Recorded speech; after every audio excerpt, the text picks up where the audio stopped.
and Paul Brown says, I'm not going to spend the money. And so the Bengals lost. They lost some 9 players, signed nobody.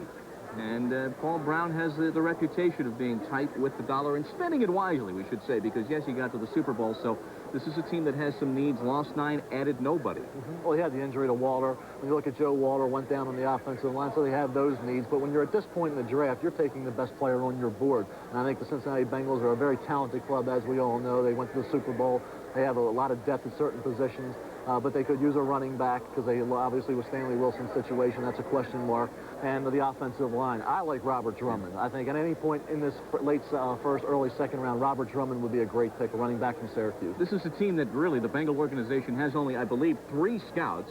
The assistant coaches, once the season is over, and Lord knows it was a long season this year, they go out, they do a lot of the scouting and the testing in person. And also, I think Paul Brown, son Mike, said it best. He says, when you want to find out about a player, you don't talk to the head college coach, you talk to the trainer. The trainer can tell you a lot. I'm not going to ask you to divulge some of your sources, but is there validity in what he says? There is. I think when you talking about a trainer, you're talking about a guy who knows the work habits of a player and knows about the injury situation during his career and really gets inside and tells you what kind of heart the kid has, and that's what scouts ultimately try to determine. You know the physical skills, you know the athletic ability, you know all the measurables, but you don't know what makes these kids tick, and obviously a trainer does, and that's who you try to talk to. Anybody that's close to the player knows what he's doing on a daily basis in preparation for the season and also during the season. You talk to the trainer, you talk to the positional coach as well, not necessarily just to the head coach. We have seen Tom Ricketts taken with Pittsburgh's 2nd selection in the first round. Miami going for Louis Oliver, trading for that selection to get it from the Bears. And the Rams going for Cleveland Gary, running back, outstanding receiver as well for Miami. The Bengals are up. They've got 11 minutes to make their selection. It has been a rapid first round full of news and many surprises. The Bengals are up, and we'll be back right after this.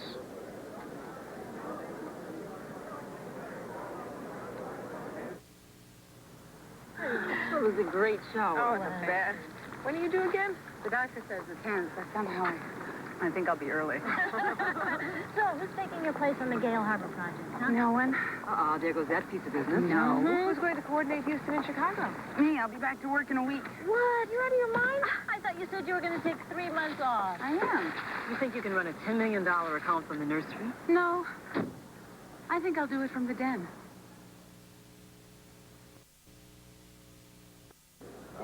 And it's with a team that we thought would be involved with trading for another first-round draft pick earlier in the day.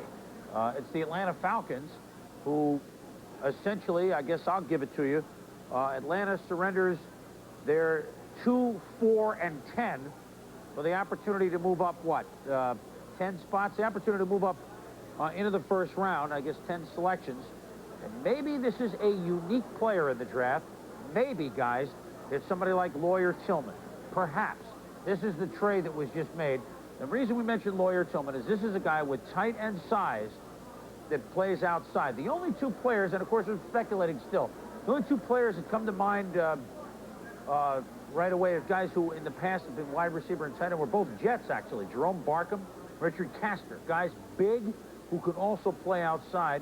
And maybe this is where Atlanta wanted to move up again. Here it is. Cincinnati trades his first choice to Atlanta in return for Atlanta's 2nd in this year's draft, their 4th in this year's draft, and their 10th in this year's draft.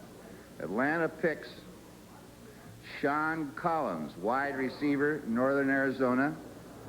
Next up, San Francisco. Okay, well, we were close. I'm not going to give myself a half a hit, but Collins is a guy Mel and Bobby talked about before who played tight end at Northern Arizona. That's Naz Worthen you're looking at, who did not get picked. Sean Collins from Northern Arizona, and the guys were here earlier today handing out these hats from Northern Arizona, and the Lumberjacks had a first-round pick. He played tight end because of need out in Northern Arizona, but definitely projects to be a wide receiver. And Atlanta has the young quarterback in Miller, and we were talking earlier, Joe, that we thought they'd get up to number 8 to pick Ryson. They get a wide receiver, which they need. Remember also, Atlanta has run the old Washington Redskins style of offense with that H-back. And I think that's where they can project him. Maybe not as a true wide receiver, but that movement back who will be put in situations where he can go out and be a receiver coming out of the backfield, use as a blocker, and have a multi-use position. That would be called what is now termed in football the H-back position. I think they really think him as more of a receiver type because he's really, although he played tight end, he's only 6'1.5", 210, but he can play a few places, and he's a unique player like Lawyer Tillman. The Niners will round out the first-round selection. They may be going tight end, Walter Reeves, although that might be a little high in this spot. That might be a need, but there are a lot of wide receivers around if they want to pick one there, and they also might be looking linebacker. Here's the Niners. The last pick in the first round. San Francisco 49ers pick Keith DeLong, linebacker, Tennessee. Dallas leads off the second round. Well, there's Robert Massey, who says, well, I guess I'm going to go in the second round. Our man on the bubble, but remember Thurman Thomas, the guy who led us into his home last year, went in the second round, and boy, he had a marvelous year for the Buffalo Bills, so all is not lost. The 49ers have drafted a guy who is maybe Chris Spielman Jr. In DeLong, the linebacker from Tennessee. Keith DeLong's dad, we talked about before, was the third guy in the Sayers-Butkus draft, picked by the Bears at 65, and then up playing for the Chargers. But Keith DeLong is the second inside linebacker to go in this draft behind Lageman. Is a player who plays a lot bigger than he is, a player who, like Chris Spielman last year for Ohio State, played so well for the Lions. He just loves to hit, and I guess you can never have too many of those on a ball. Well, not only that, I think he's going to a team that has a tradition of having defensive players that absolutely love to hit. Starts with Jeff Fuller, Ronnie Lott, Romanowski, that entire defensive football team. That's all they're geared to do is hit and stick people. With Ricky Ellison being in and out with injuries, I think it's a good move for San Francisco. Of course, when you're world champions, you can stick anybody in there, and you got some pretty good help all the way around you. You know what's amazing for the 49ers is that they only lost 2 players in the supplemental draft. One other note on the 49ers. Today it will be official. John Frank, their starting tight end, is indeed retiring to go to med school. It took him 4 years to finish 1 year at med school at Ohio State and trying to play at the same time. And what scared John last year, who, by the way, the Niners won almost every time he was in the lineup. This is a big loss for him. He wants to be a surgeon, and he injured his hand last year. And if you're a surgeon, I think you need a good pair of hands. So John Frank will be announcing his retirement here today, something to keep in mind. He's got a pair of rings, too. You know, I mean, that helps your influence your decision a little bit, too. When you've got a pair of rings on your fingers that say world champion, it makes it a little bit easier to make that transition out of the game. You know, I'm not trying to compare Keith DeLong to a guy that the Niners got at the end of his career to win their first Super Bowl in 1981, a guy that just loved to hit people on the inside. But you mentioned Ricky Ellison, a guy who liked to hit, I think, a Hacksaw Reynolds, who they got at the end of his career and just was hitting people and helped the Niners win that first of the 3 Super Bowls under Bill Walsh. So the first round has ended in 3 hours and 20 minutes. That's a veritable new world speed record. And we'll be back with the second round in a moment.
In 13 minutes, the quickest first round since 1984. 5 linebackers were taken in the first round, 6 offensive linemen, 7 from the SEC, 8 independent schools, multiple school picks, Florida 3 players, Miami 2, Florida State had 2 taken, Oklahoma State 2, and 2 from Arkansas. Let's talk about the pick that capped that first round. Keith DeLong, his dad was a first round selection. He was His father might have made more sense back in '65, you were saying. Well, I just think that when you look at the long, you saw a consistent player all the way through his career, but not a first-round pick. I thought more of a third or fourth-round pick. So he would qualify, like Olajuwon, as one of the major reaches. And we talked about no inside linebacker.